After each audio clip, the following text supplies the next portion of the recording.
Right, I've got 3 stalkers. I'm about to go on the board at Manchester City. I'm part of the greatest band in the world. Am I happy with that? No, I'm not!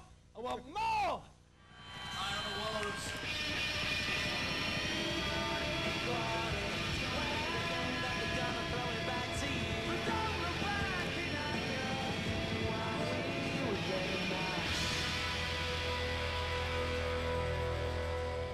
One year ago, Oasis was thought to be part of a fleeting British invasion here in America, but 1996 has proven them to be more than that.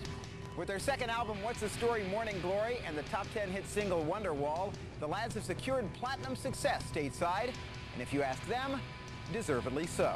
We're not arrogant, we just believe we're the best band in the world.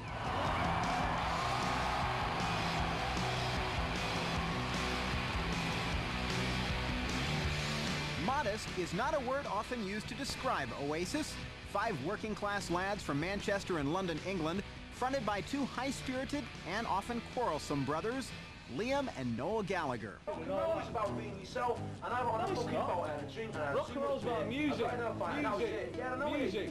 Music. It's not about you, it's not about me. Well, there's not much else going on in the band really is apart from me and him. I mean, the other 3 are like 3 plant pots, aren't they? Backbeat, the word is on the street that the fire in your heart is out. Bickering aside, Oasis has managed to break through the recently anti-Brit US charts behind the strength of their single Wonderwall, a feat that in a rare instance of humility, Noel Gallagher questioned. So I was looking at the interview we did with you, I think it was about a year ago when you guys did the Palace in LA. And I remember you saying, well, let's first of all, to be brutally honest about it, I don't think Oasis are going to have a top 10 in America anytime soon.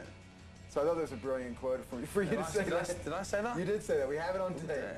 If we're going to be brutally frank about it, I'm not likely to get a top 10 single in America. It's quite surprising me saying we wouldn't have a top 10 here. That's not like me.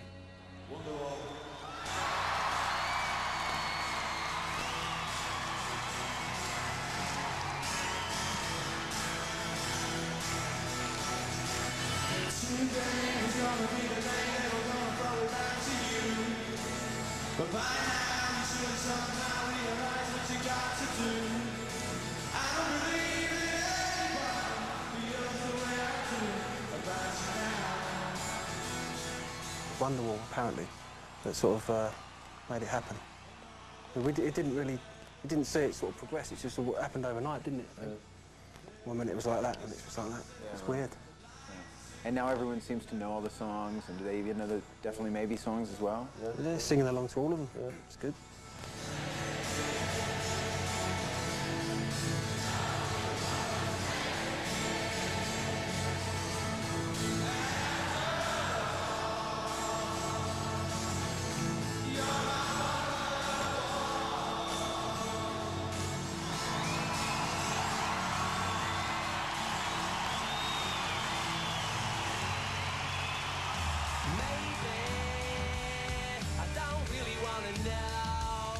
Wonderwall is a track on Oasis' second album.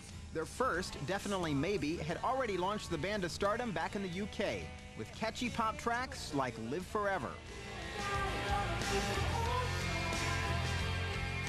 For me, like, Live Forever is just as accessible as Wonderwall. I see the 2 albums as one, to be quite honest, because some of the stuff we had at the end of the Definitely Maybe sessions, which could have gone on that album, and you know, or vice versa, just the way we picked them up. I used to be myself. I can't be no one else. I'm feeling supersonic. Give me gin and tonic. You can have it all, but how much do you want it? I think it's got a bigger sound. I don't know. It's not. I don't know. It's just a bit. I don't know. It's a bit more. It's got a bit of an American feel to it and all.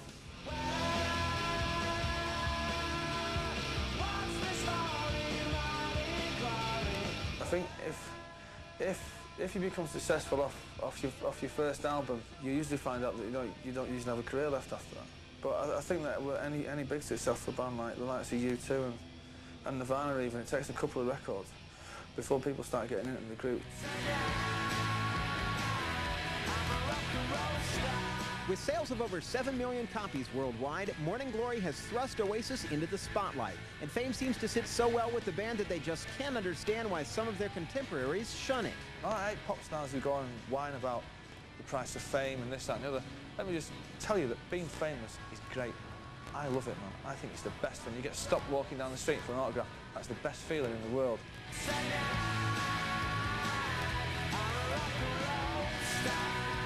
Then you get people like Eddie Vedder, you know what I mean? It's like, what's the point? Why is he in a band if he's so pissed off with it? You know what I mean? Why don't you just go work at a car wash, you know what I mean? Or like McDonald's or something.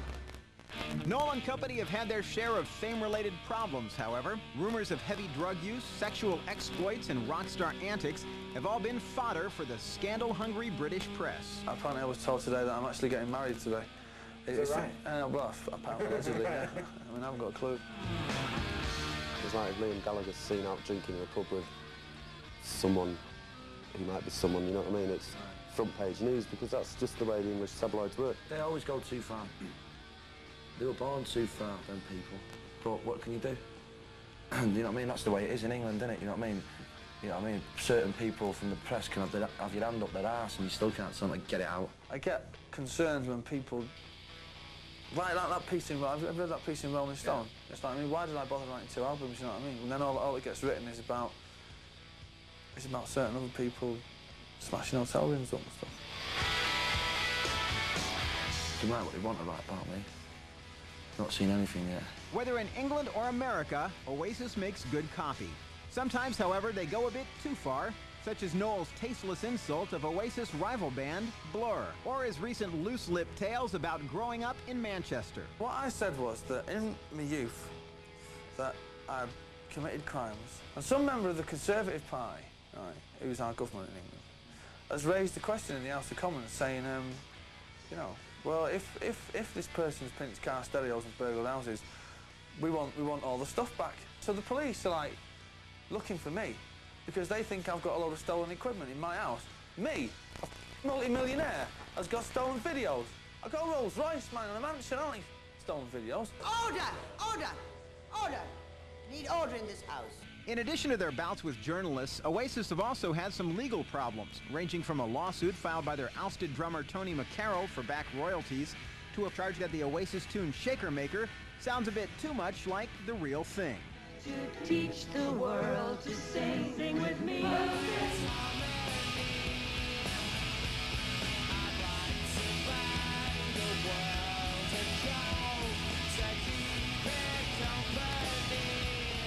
We just put it in just for the fun, you know, for the crack. Everyone's suing us these days. It's just music. Someday you will find me caught beneath the landslide in a champagne supernova in the sky. With tracks like Champagne Supernova, What's the Story Morning Glory has secured a place for Oasis as a preeminent English band stateside. Still, they don't see themselves as UK ambassadors leading the charge of a 90s British invasion. We're not here to represent England because the music in England's crap anyway. And you know, if there was any decent bands in England that we could do a favour for by maybe taking America or whatever, you know, I'd be happy to stand up and say, yeah, England this, England that, but there isn't, so we won't.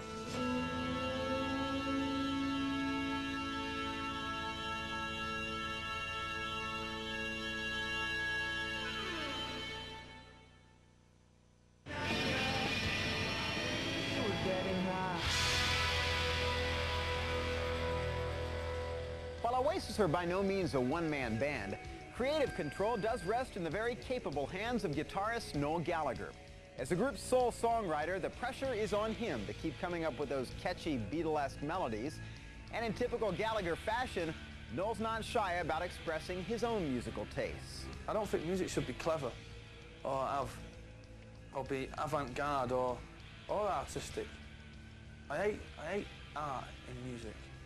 You know, all this pompous art rock like Sonic Youth and all that, sticking guitars in dustbins and, you know, and playing them with screwdrivers and that. I mean, f that, let's rock.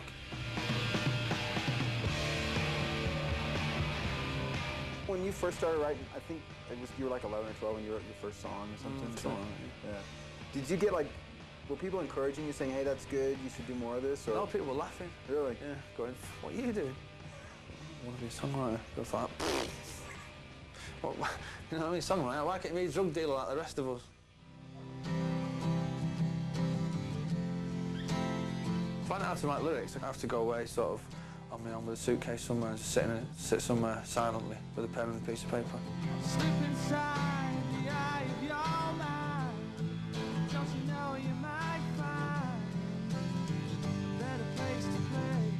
Do you think you're getting better as a lyricist? Oh no, I started off really, really good, and then I came slightly above average, and then I went to average, then I went slightly below average, and now I'm just rubbish. Oh, we're kind of coming. Yeah, we're going down now. We're going down. We're going down to an album of instrumentals.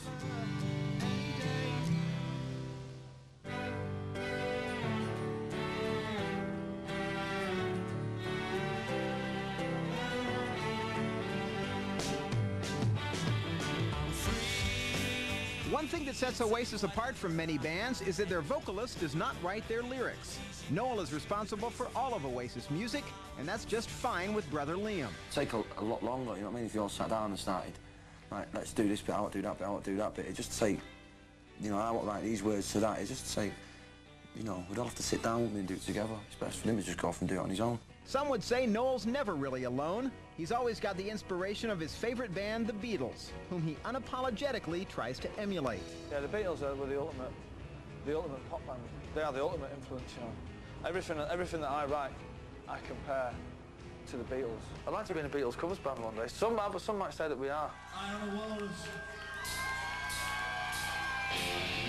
This came about 3 years ago when before we had a record deal, and we wanted to do a Beatles cover, so we picked the most outrageous one that no one would ever even dream of doing.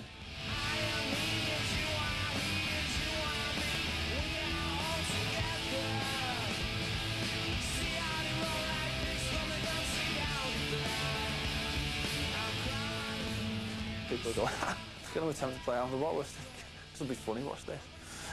And by then they were going, no, it's all right, isn't it?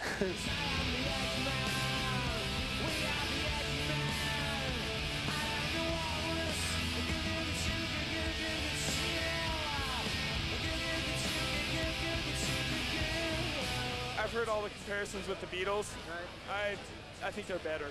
Beatles comparisons? What do you think about these Beatles comparisons? On the Beatles. Yeah. Oh yeah. Oh yeah. Beatles, wow. Not in the same league. Oh, I don't think they sound a thing like the Beatles. I think they're trying to rip them off, and it's a trendy thing. Noel and company don't shy away from such accusations. In fact, they've even gone as far as borrowing some Lennon-McCartney references in the studio, sometimes blatantly.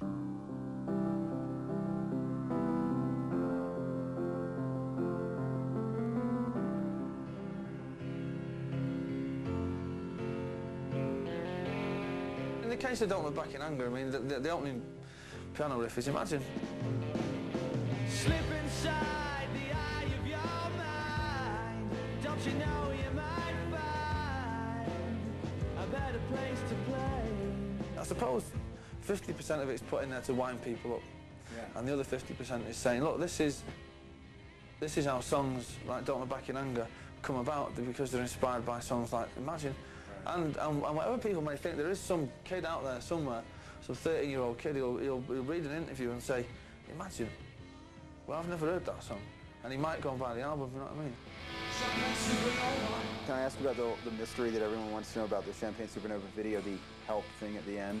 I thought he was going to write hello, but he can't spell hello because it's got 2 L's in, so he wrote out help, which I thought was quite touching because he does need help. Loads of it. I need help.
one thing that sets Oasis apart from their British pop contemporaries, and one possible factor in their U.S. breakthrough, is their willingness to tour America. Over an 18-month period, the band traveled stateside some 9 times, playing cities both large and small. And as long as it's paying off, all that time on the road is fine with them. It was us that said we were going to be the biggest band in the world. So it's us that have now got to go out and improve it, and to do that, I'm afraid you have to spend most of your life on the road. So we shut our big mouths off. Now we're just going to have to go and pay the consequences, aren't we? Some of the consequences so far on Oasis' U.S. tour have been identified flying objects, like coins and even shoes, hurled at the band by overzealous fans. You Americans, you like taking your shoes off, throwing them at people who are playing music for you. Now, I can't understand. I mean, I've been to some concerts in my life, some that are really, really bad, and some that are really, really good, and some that are average, but I've never ever once bent down and untied my shoe and took it off and thrown it at the singer.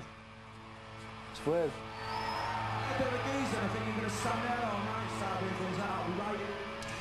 Oasis aren't having any of it. They stormed off the stage at a recent show after a flyby shoeing. There's no point in you standing up there sort of dodging shoes on.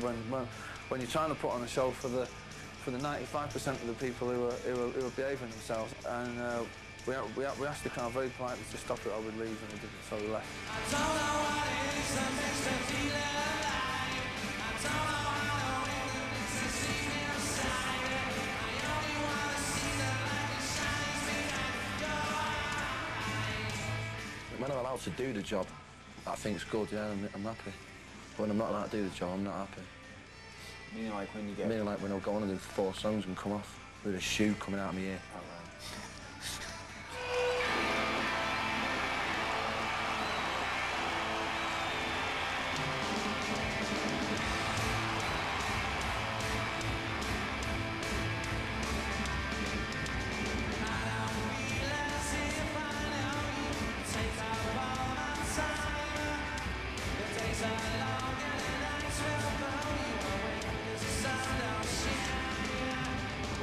Besides throwing shoes, the band has found that U.S. audiences have other distinctive traits. You go to England, the crowd jump up and down. They go side to side. You go to America and they just fly over each other's heads, you know what I mean? They do a bit of that.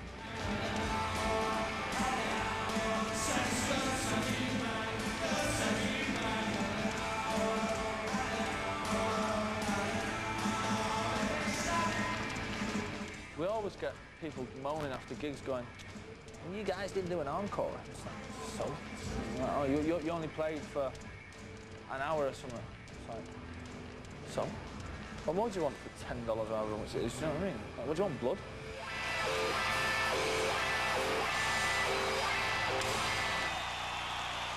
I never thought they'd be this good live, but they were incredible. Liam is a sex god more than anyone in the world. It's really rare that a band can play and give off so much energy without actually moving around. When you guys go out and play night after night, do you sort of get tired of the same material, and are you anxious to do new songs? No? Because you can always play it better. Even Supersonic first song we had, do you know what I mean? You can always play a certain song better.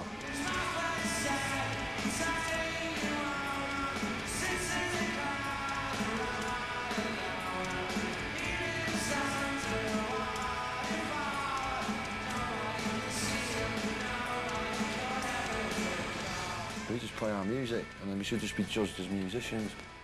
And bloody good fine ones at that.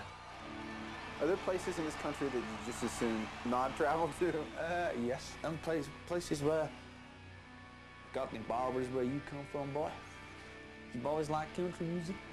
You know, out there in them, you know, in them weird little truck stops when you get to it like 6 in the morning, everyone's on the bus going, you're not going in there. You know what I mean? Here the chance of me going in there, old geezers with snakeskin baseball caps on backwards, chewing tobacco. Where in the hell did you get that accent from?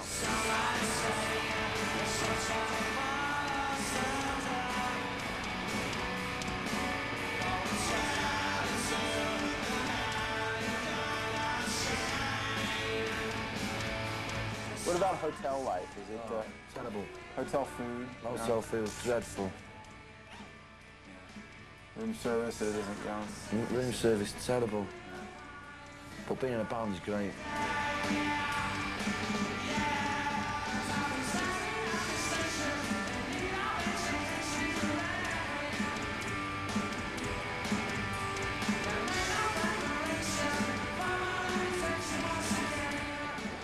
set their sights on the future, with more touring planned and a new record sometime next year. That is, if they make it to next year. A year from now, it'll be a new album. I reckon. Or at least a new single, and we'll be in the studio hopefully a year from now. Fretting over what the next record's going to sound like in the studio, fighting and arguing, and splitting up, of course, you know. I've left once. Yeah. For a long period? A couple of weeks. Shouldn't have come back. Biggest mistake I ever made was coming back. Because Morning Glory would have been my first solo album. Man, I had that fucking money.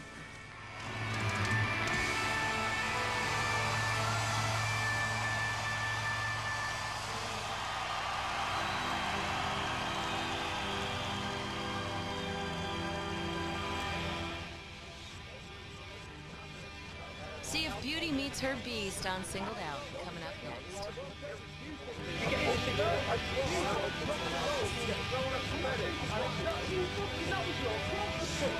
That was your